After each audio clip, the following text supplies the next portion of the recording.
Very good morning friends. Rare Roots show. ഇന്ന് വന്നിരിക്കുന്നത് ഒരു ചെറിയ കാര്യം പറയാനാണ്. നമ്മൾ 90s കിഡ്സ്. പണ്ട് എൻ്റെ സമയത്ത് വെച്ചെങ്കിൽ എനിക്ക് വാഹനങ്ങളോട് ഭയങ്കര ഇഷ്ടമാണ്. വാഹനം എന്ന് വെച്ചെങ്കിൽ എൻ്റെ വീടിൻ്റെ സൈഡിൽ വണ്ടി ഇട്ട് ഞാൻ നോക്കിയിരിക്കും. അപ്പൊ ഞാൻ എൻ്റെ അങ്കിളുടെ ഒക്കെ വണ്ടി വരുമ്പോൾ ഞാൻ ഇതിൻ്റെ അകത്ത് കയറിയിട്ട് ഈ സ്റ്റേഡിയം പിടിച്ച് കളിക്കും. ഞാൻ ഗിയറൊക്കെ ഇട്ട്. അന്ന് ഏറ്റവും കൂടുതൽ ഒരു വാഹനം ഞാൻ കണ്ടിരിക്കുന്ന അംബാസിഡർ, കോണ്ടസാ. കോണ്ടസ് എന്ന് പറഞ്ഞാൽ വേറെ ലെവലാണ്. കോണ്ടസാ. അപ്പൊ ഈ വണ്ടിയില് ഭയങ്കര രസമാണ്. ഈ വണ്ടികൾ കാണാനും പിടിക്കാനൊക്കെ. എന്റെ ചേട്ടന്റെ അടുത്ത് ഒരു വണ്ടിയുണ്ട്. ചേട്ടൻ കസിൻ ബ്രദറിന്റെ അടുത്ത് ഒരു അംബാസിഡർ ഉണ്ടായിരുന്നു. ഈ വണ്ടി ഇഷ്ടപ്പെടാൻ കാരണം വെച്ചാൽ ഈ വണ്ടിയുടെ സ്റ്റിയറിംഗ് ഒരു ഫുൾ വുഡ് പാനൽ ചെയ്തേക്കണം. ആ വണ്ടി പ്രത്യേക രസമായിരുന്നു. ആ വണ്ടിക്കാണ് ഒരു ഡാർക്ക് ബ്ലൂ കളറായിരുന്നു. അതും ഒരു മെറ്റാലിക് ബ്ലൂ കളർ. അപ്പൊ അംബാസിഡർ ഒക്കെ ഹൈപ്പ് ആയിരുന്ന സമയത്ത് ഈ അംബാസിഡറും കോണ്ടസൊക്കെ ഉള്ള സമയം എന്ന് വെച്ചെങ്കിൽ അത്രയും കുറച്ച് ക്യാഷ് ഉള്ള വീട്ടിലെ ആൾക്കാർക്ക് മാത്രമേ ഈ സാധനമൊക്കെ ഉണ്ടാവുള്ളൂ. ഇപ്പൊ നമുക്ക് എല്ലാ തരം ലോൺസ് അവൈലബിൾ ആയതുകൊണ്ട് എല്ലാവർക്കും വാഹനം എടുക്കാൻ പറ്റും. ഏത് വണ്ടിയും നമുക്ക് എടുക്കാൻ പറ്റും. അപ്പൊ ഇന്ന് ഞാൻ പോകുന്നത് ഒരു വണ്ടിനെ കുറിച്ച് കാണിക്കാനാണ്. റീസ്റ്റോർ ചെയ്യാൻ വന്നിരിക്കുന്ന ഒരു മാരുതി 800. അതായത് 1983 നമ്മുടെ 800 ഇറങ്ങിയത്. പണ്ട് കാലങ്ങളിൽ ഈ 800 എന്ന് വെച്ചിട്ടുണ്ടെങ്കിൽ ഫ്രീക്കേഴ്സിന്റെ വണ്ടിയാണ്. അന്ന് 90s ഫ്രീക്സ് എന്നൊക്കെ അറിയില്ല. ഈ 800ഉം ഇനിക്മാ ട്രാക്കും ഉണ്ടെങ്കിൽ വേറെ ലെവലാണ്. അപ്പൊ ഈ വണ്ടി എന്ന് വെച്ചിട്ടുണ്ടെങ്കിൽ അന്നത്തെ 800, പിന്നെ 800 അതിന് ST ഇറങ്ങി. ST അല്ല, 1000 ഇറങ്ങി. 1000 അതിന് ST ഇറങ്ങി. അപ്പൊ ഈ കാലഘട്ടം ഈ ST ഒക്കെ ഉള്ള ടീം എന്ന് വെച്ചാൽ ഫുള്ള് നമ്മുടെ മനസ്സിലായോ റിട്രോ മൂഡ് സാധനങ്ങളാണ്. ഇന്നും STയും Zen 800 ഒക്കെ ഇന്നും മൂഡാണ്. അപ്പൊ അങ്ങനെ ഒരു വണ്ടി നമ്മളുടെ അടുത്ത് റീസ്റ്റോർ ചെയ്യാൻ കൊണ്ടുവന്നിട്ടുണ്ട്. ഒരു ബ്ലാക്ക് വണ്ടി നമ്മുടെ ഷിനോജയുടെ വർക്ക്ഷോപ്പിൽ കിടക്കുന്നുണ്ട്. അതിന് മുമ്പ് ഒരു ഡോൾഫിൻ മട്ടുണ്ടായിരുന്നു, ഒരു ഫാദറിന്റെ വണ്ടി. അത് ഞാൻ നെക്സ്റ്റ് വീഡിയോയിൽ കാണിക്കാം. അപ്പൊ നമുക്കിപ്പോ ഈ വാഹനത്തിന്റെ വിശേഷങ്ങൾ എന്തൊക്കെയാണെന്ന് നമുക്ക് നമ്മുടെ ഷിനോജയുടെ അടുത്ത് പോയി ചോദിക്കാം. കാരണം വണ്ടി ഇപ്പൊ റീസ്റ്റോറേഷനായിട്ട് വർക്ക്ഷോപ്പിൽ കൊണ്ടുവന്നിട്ടുണ്ട്. എന്തൊക്കെ ഇനി ചെയ്യാൻ കിടക്കുന്നത്. ഇപ്പൊ പെയിന്റിംഗ് എല്ലാം കഴിഞ്ഞ് തോന്നുന്നുണ്ട്, ഓൾമോസ്റ്റ് കഴിഞ്ഞ് തോന്നുന്നു. അപ്പൊ നമുക്ക് നേരെ വർക്ക്ഷോപ്പിലേക്ക് പോവാം. എല്ലാവരും എൻ്റെ കൂടെ പോകുന്നുണ്ട്. നമുക്ക് അവിടെ വെച്ച് മീറ്റ് ചെയ്യാം. ഓക്കെ ഫ്രണ്ട്സ്, നമ്മളങ്ങാട് പോയിക്കൊണ്ടിരിക്കുകയാണ്. എനിക്ക് ഇത് പറഞ്ഞപ്പോൾ എനിക്ക് പഴയ കാര്യമൊക്കെ പറഞ്ഞു.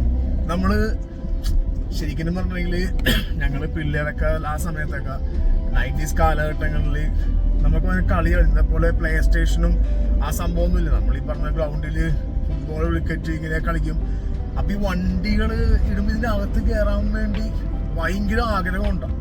കാരണം വെച്ചിട്ടുണ്ടെങ്കിൽ അപ്പൊ അതിൻ്റെ അകത്ത് കയറുമ്പോ ഒരു സ്മെല്ലുണ്ട്. അന്ന് നമ്മൾ കയറുമ്പോൾ അത് എസ്പെഷ്യലി ഇങ്ങനത്തെ വണ്ടികൾ കയറുമ്പോൾ അത് ഒന്നാമത്തെ കാര്യം നമുക്ക് കയറാനുള്ള ആഗ്രഹമുണ്ട്. കയറുമ്പോൾ ഭയങ്കര അനുഭൂതിയാണ്. അത് എനിക്കത് ഫീൽ ചെയ്തിട്ടുണ്ട്. നിങ്ങൾക്ക് ഫീൽ അറിയാൻ പാടില്ല. ഈ അങ്ങനത്തെ ഒരു സിറ്റുവേഷനിൽ ഒരാൾ വണ്ടിക്കകത്ത് കയറുമ്പോൾ ഫസ്റ്റ് ടൈം. കാരണം അന്നലെ പറഞ്ഞെങ്കിൽ വണ്ടികളൊക്കെ ചുരുക്കമാണല്ലോ, വളരെ ചുരുക്കമാണ്. ഒരു വീട്ടിൽ വണ്ടി എന്നൊക്കെ പറഞ്ഞിട്ടുണ്ടെങ്കിൽ, ഒരു വാഹനം എന്നൊക്കെ പറഞ്ഞിട്ടുണ്ടെങ്കിൽ ഭയങ്കര സംഭവമാണല്ലോ. ഒരു കാറ് എന്നൊക്കെ പറഞ്ഞെങ്കിൽ എസ്പെഷ്യലി 800 ആ റേഞ്ചൊക്കെ പറയുമ്പോൾ ലെവല് വേറെയാണ്. അപ്പൊ അന്ത കാലത്ത് എനിക്കിപ്പോഴും ഓർമ്മയുണ്ട്, എൻ്റെ ഒരു അങ്കിള് ഒരു മാരുതി വാൻ എടുത്തിട്ടുണ്ടായിരുന്നു. ആ ഒരു മാരുതി വാനിന്റെ ഷേപ്പ് കൊണ്ട് ഇപ്പൊ നമ്മുടെ കിടക്കുന്നുണ്ട്, മാഫിയ സ്റ്റൈല് സാധനം കിടക്കുന്നുണ്ട്. അന്ന് ഒരു മാരുതി വാൻ പുള്ളി എടുത്തിട്ട് ഈ സാധനം വെച്ചാൽ അന്ന് ഈ റെയിൽ ഡോർ ഉണ്ടല്ലോ. അപ്പൊ നമ്മൾക്ക് ഈ ഒളിച്ച് കളിക്കുമ്പോഴൊക്കെ ഈ സാധനം ടൈപ്പ് ഒളിച്ച് വണ്ടിയിട്ട് തുറന്നിട്ടുണ്ടാകും. അപ്പൊ അങ്ങനെ നമ്മ അതിന്റെ ടൈപ്പ് ഒളിച്ച് നിൽക്കും. അങ്ങനെ ഒരു ദിവസം ഈ പറഞ്ഞ പോലെ ഒളിച്ച് കളിച്ചപ്പോ ഇതിന്റെ അകത്ത് കയറി ഒളിച്ച്. ഞാൻ ചെറുതാണെന്ന്, ഞാൻ എൻ്റെ കസിൻ ബ്രദറും ഉണ്ട്. അപ്പൊ നമ്മൾ ഒളിച്ച് ഈ സാധനം എന്തോ ചെയ്ത് കുത്തി സാധനം ഇങ്ങനെ ഒരു നോബാണല്ലോ, അത് ലോക്ക് ചെയ്ത് തുറക്കാൻ നമുക്ക് കുഞ്ഞല്ലോ, നമുക്ക് അറിയാൻ പാടില്ല. എന്നിട്ട് ഞാൻ അടിച്ചു ടെൻഷൻ ഉണ്ട്. കാരണം നമ്മൾ ഇത് അറിയാൻ പാടില്ല, എങ്ങനെ തുറക്കണം എന്ന് അറിയാൻ പാടില്ല. ചെറിയ അന്ന് എന്തോ ഭാഗ്യത്തിന് അങ്കിള് കണ്ട് തലവേർന്നിരിക്കും എൻ്റെ കസിനും ഞാനും. അങ്കിൾ ഓടി വന്നിട്ട് അത് തുറന്നു. ചൂടും കൂടി ആയിരുന്നു. അപ്പൊ ഇതൊക്കെ ഞാനിപ്പോ ഈ 800 കാര്യം പറയുമ്പോൾ അതൊക്കെ എനിക്ക് ഓർമ്മ വന്നു. പണ്ട് അങ്ങനെ കുറെ. പിന്നെ ഒരു മേജർ ജീപ്പ്, അതൊക്കെ ഇപ്പോഴും ഓർമ്മയുണ്ട്. അതൊരു പാവം മനുഷ്യൻ. അയാള് ഒരു വണ്ടി ഫുള്ള് പെയിന്റ് ഒക്കെ ചെയ്തിട്ട് എൻ്റെ തറവാട്ടിന്റെ അടക്കം എന്റെ വലിയ കോമ്പൗണ്ടാണ്. അപ്പൊ മൂലൊക്കെ ഇട്ടേച്ച് ഇയാള് എന്തോ പേപ്പർ ബോക്സ്, എനിക്ക് അറിയാൻ പാടില്ല, എന്തോ ശരിയാണുണ്ടായിരിക്കും. ആ വണ്ടി ഒരു മാസത്തോളം നമ്മുടെ അവിടെ കിടന്നേ പുള്ളിക്ക് ഓർമ്മയുള്ളൂ. നമ്മ പിള്ളേരല്ലേ, നമുക്ക് ഈ വണ്ടി എന്നൊക്കെ പറയുമ്പോ, ജീപ്പ് എന്നൊക്കെ പറയുമ്പോ ഭയങ്കര എന്താ പറയാ, ഭയങ്കര കൗതുകമാണ് ജീപ്പിനൊക്കെ പറയുമ്പോൾ. നമ്മൾ കയറിയിട്ട് ഒളിച്ചു കളിക്കുമ്പോഴും അതിനെ മേളിൽ കയറി അങ്ങനെ ഓരോരോ കാര്യം കുരുത്തക്കേടാണുള്ളതെന്ന്. ഇന്ന് നമ്മൾ ചെയ്യൂലെന്ന്, പക്ഷെ അന്ന് കുരുത്തക്കേട ക്ഷീണം കിട്ട് കറക്കി ലാസ്റ്റ് ആ പുള്ളി ആ വണ്ടി കൊണ്ടുപോയത് ക്രെയിനിലാണ്. അപ്പോൾ ഫ്രണ്ട്സ് അങ്ങനെ ഈ വണ്ടി ഇങ്ങനെ ജീപ്പ് ക്രെയിൻ വെച്ച് പൊക്കണാണ് ഞാൻ കാണുന്നത്. അപ്പൊ ഞാൻ കിടങ്ങി പോയി. കാരണം വെച്ചെങ്കിൽ ഈ പുള്ളിക്ക് തിരിച്ചു കൊണ്ടുപോകാൻ പറ്റാത്ത സിറ്റുവേഷൻ ആക്കി കൊടുത്ത പിള്ളേര്. അപ്പൊ നമ്മൾക്കെന്നെ അറിയാൻ പാടില്ല, എന്ന് നമ്മൾ ചെയ്യൂല. അങ്ങനെ എന്തൊക്കെയോ സ്റ്റീറിംഗ് പിടിച്ച് ഗിയറൊക്കെ ക്ലച്ച് ചവിട്ടണമെന്ന് അറിയാം, തിരിച്ചങ്ങനെ ഇടണാണ്. അപ്പൊ അതൊക്കെ എനിക്ക് നൊസ്റ്റാൾജിയ ആയിട്ട് ഓർമ്മ വന്നു ഓരോ വണ്ടികളുടെ കേസ്. പിന്നെ ഏറ്റവും പറഞ്ഞ പോലെ എന്റെ കസിന്റെ അംബാസിഡർ ഒരിക്കലും മറക്കാൻ പറ്റാത്ത വണ്ടിയാണ്. കാരണം വുഡ് പാനല് പുള്ളി കുറെ പണിതിട്ടുണ്ട്.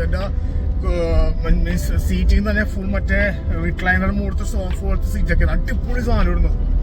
അതെന്ന് എനിക്ക് ഭയങ്കര ഇഷ്ടമുള്ള വണ്ടിയാണ്. ചേട്ടൻ വരുമ്പോൾ തന്നെ ഞാൻ നോക്കിയത് ഡീപ് ബ്ലൂ കളറില്, മെറ്റാലിക് ബ്ലൂ കളറിൽ ഇങ്ങനെ ഈ ക്രോം, അത് ഭയങ്കര രസമാണ്. ഭയങ്കര ഒരു രസമാണ് അംബാസിഡർ കാണാനായിട്ട്. അപ്പൊ ഞാൻ പറഞ്ഞത് വേറെ ഒന്നുമല്ല ഫ്രണ്ട്സ്, നമ്മള് ഈ 800 STM 1000 മാരുതി വാൻ ഇങ്ങനെ വണ്ടികൾക്ക് ഇപ്പോഴും അതിനൊരു വാല്യൂ ഉണ്ട് കേട്ടോ. എവിടെ പോയാലും ഇപ്പോഴും ആ ഒരു സാധനത്തിന് ഒരു വാല്യൂ ഉണ്ട്. അങ്ങനെ ഒരു വാല്യൂ ഉള്ള വണ്ടിയാണ് 800. ഇപ്പൊ നമ്മൾ കാണാൻ പോണ വണ്ടി അത് കുഞ്ഞു വണ്ടി കണ്ട നല്ല രസമാണ്. 800 കുറിച്ച് പറയുകയാണെങ്കിൽ അറിയാലോ, 83 ഇറങ്ങി ഇപ്പോഴും അതിന്റെ ഒരു സാധനം ഇപ്പോഴും ഉണ്ട്. ആ വണ്ടിയുടെ ഒരു സാധനം അത് എല്ലാവർക്കും മനസ്സിലാവും. വണ്ടി പ്രാഥമിക പ്രത്യേകത മനസ്സിലാവും. 800 സെന്നൊക്കെ ഇപ്പോഴും നമ്മുടെ റോഡില് ഒരു വാല്യൂ ഉള്ള വണ്ടിയാണ്. അപ്പൊ ഈ വണ്ടി എന്ന് വെച്ചിട്ടുണ്ടെങ്കിൽ പ്രത്യേകിച്ച് ഈ വണ്ടി ഞാൻ കേട്ടെന്ന് വെച്ചെങ്കിൽ ഫുള്ള് പണിയാണല്ലോ. അതായത് സബ്വൂഫേഴ്സ് അങ്ങനെ ചില പണികളൊക്കെ ഉണ്ടായില്ല ചെയ്യാൻ പോകേണ്ട വണ്ടി. നമുക്ക് ആ വണ്ടി ഒന്ന് കണ്ടു നോക്കാം. ഞാൻ ഈ ഡ്രൈവ് ഇപ്പോൾ ഷിനോട്ടം വണ്ടിയില്ല, പുള്ളി വരാപ്പൂരിൽ വേറൊരു വണ്ടി എടുക്കാൻ പോയേക്കണം വിളിച്ചപ്പോൾ. എന്തായാലും നമുക്ക് ഞാൻ വർക്ക്ഷോപ്പിലെത്തി. അപ്പം എന്തായാലും നമുക്ക് വണ്ടി ഒന്ന് കാണാം ഫ്രണ്ട്സ്. നേരെ അങ്ങോട്ട് പോകാം. സ്ഥലം എത്തി. ഞാൻ ഡ്രൈവിങ്ങിലായിരുന്നു. അതിനിടയ്ക്ക് എനിക്ക് നൊസ്റ്റാൾജിയ അടിച്ചപ്പോൾ നിങ്ങളുടെ അടുത്തൊന്ന് ഷെയർ ചെയ്യണമെന്ന് എനിക്ക് തോന്നി. അപ്പം ഞാൻ അത് ഷെയർ ചെയ്തതാണ്. അപ്പം വണ്ടി കാണാം. അപ്പോൾ ഫ്രണ്ട്സ്, ഇതാ നമ്മളുടെ 800 നമ്മളിപ്പോൾ റീസ്റ്റോർ ചെയ്തുകൊണ്ടിരിക്കണ വണ്ടി. പിന്നെ ഓൾമോസ്റ്റ് എൻ്റെ ഇതൊക്കെ കഴിഞ്ഞിട്ടുണ്ട്. ഇനിയിപ്പോൾ ഇന്ത്യയിൽ സിസ്റ്റംസ്, അതായത് സ്പീക്കേഴ്സും കാര്യങ്ങളൊക്കെ കയറ്റണമെന്ന് പറഞ്ഞെടുത്തു. അതായത് സബ് വൂഫേഴ്സ് അങ്ങനത്തെ കാര്യങ്ങൾ എന്ത് നീറ്റ് തുറക്കാറുള്ളത് നോക്കിയേ. ആ ഒരു സ്മെല്ലില്ലേ, ഓ ഇന്ന് ഇരുന്ന് നോക്കട്ടെ. വാവ്, പഴയ ഓർമ്മയൊക്കെ വന്ന് ഫ്രണ്ട്സ്. അങ്ങനെ സ്റ്റിയറിംഗ് പാഡ് അങ്ങനത്തെ കുറച്ച് കാര്യങ്ങളുണ്ട് ഇതിൽ ചെയ്യാനായിട്ട് ഇനി. അപ്പോൾ ഫ്രണ്ട്സ്, ഇതാ നമ്മുടെ 800 ഇന്റീരിയർ. അപ്പം ഇതിൽ ഇനി വർക്ക് വരാനുണ്ട്, സ്പീക്കേഴ്സിൻ്റെ വർക്ക് വരാനുണ്ട്, അങ്ങനെ ചെറിയ പരിപാടികൾ ഇനിയും ചെയ്യാനുണ്ട്. അപ്പോൾ അതിൻ്റെ ഒരു വീഡിയോ ഇറക്കാനുണ്ട്, റീസ്റ്റോർ ചെയ്ത് കഴിഞ്ഞൊരു വീഡിയോ എടുക്കാനുണ്ട്. ഇപ്പം ഞാൻ ജസ്റ്റ് വണ്ടി കാണിക്കാൻ വേണ്ടി വന്നതാണ്. അപ്പോൾ ഷിനോ ചേട്ടൻ വരാമെന്ന് പറഞ്ഞു, പക്ഷേ പുള്ളിനെ വെയിറ്റ് ചെയ്യാൻ നടപടിയാവില്ല. ഞാൻ കഴിഞ്ഞ വീഡിയോ പറഞ്ഞേക്കണ പോലെ പോസ്റ്റ് മാസ്റ്ററാണ്, പുള്ളി പോസ്റ്റ് വരും. 1 മണിക്കൂർ എന്ന് പറഞ്ഞാൽ 3 മണിക്കൂറാണ് പുള്ളിയുടെ സംഭവം. അപ്പോൾ എനിക്കത് വെയിറ്റ് ചെയ്യാനുള്ള സമയമില്ല.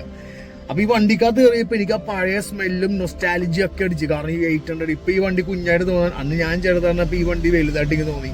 ഈ വണ്ടി കയറിയൊക്കെ ഇങ്ങനെ ഡ്രൈവ് ചെയ്തിട്ടുണ്ട്, ഇങ്ങനെ ഓണക്കടിച്ച് പണ്ട് കളിക്കുമല്ലോ നമ്മൾ. അതുപോലെ ഈ വണ്ടിയിലേക്കകത്ത് കയറി കളിച്ചിട്ടുണ്ട്. ആ ഓർമ്മയൊക്കെ വന്നിരിക്കും. ഇതൊരു വണ്ടി തന്നെയുണ്ട് 800 ഇപ്പോഴും ആ ഒരു സാധനം അല്ലേ ഫ്രണ്ട്സ്. അപ്പോൾ നമുക്ക് ഇതിൻ്റെ റീസ്റ്റോർ ചെയ്ത് കഴിഞ്ഞൊരു വീഡിയോ കാണാം. ഇതെങ്ങനെ ഇരിക്കും പരിപാടി എന്നൊക്കെ നമുക്ക് കാണണമല്ലോ. അപ്പോൾ എന്തൊക്കെയാണ് ചെയ്യാൻ പോകുന്നത് ഷിനോ ചേട്ടനെ ശരിക്കും അറിയാൻ പാടുള്ളൂ. ഞാൻ ഇപ്പോൾ എനിക്ക് കിട്ടിയ അറിവ് വെച്ചാൽ പറഞ്ഞേക്കാണ് ചെറിയൊരു പരിപാടി ചെയ്യാമെന്നുള്ളത്. അപ്പോൾ എൻ്റെ വീഡിയോ ഇഷ്ടപ്പെട്ടിട്ടുണ്ടെങ്കിൽ എല്ലാവരും ലൈക്ക് ചെയ്യുക, ഷെയർ ചെയ്യുക, എൻ്റെ ചാനൽ സബ്സ്ക്രൈബ് ചെയ്യുക. അപ്പോൾ എല്ലാവർക്കും എൻ്റെ വ്യൂവേഴ്സ്, നിങ്ങൾ എൻ്റെ പവർ, നിങ്ങളില്ലാതെ എനിക്ക് ഒരു പരിപാടി നടക്കില്ല. അപ്പോൾ തൽക്കാലം ഈ വീഡിയോ ഞാൻ നിർത്തുകയാണ്. ഇതിൻ്റെ സെക്കൻഡ് പാർട്ട് റീസ്റ്റോർ കഴിഞ്ഞൊരു വീഡിയോ ഉടനെ വരും. അതുവരെ നമുക്ക് ബൈ പറയാം. എല്ലാവർക്കും നല്ലൊരു ദിവസം ഉണ്ടായിക്കോട്ടെ, അങ്ങനെ ശുഭദിനം ഉണ്ടായിക്കോട്ടെ. Take care. Bye from me, Prashok, Wire Roots.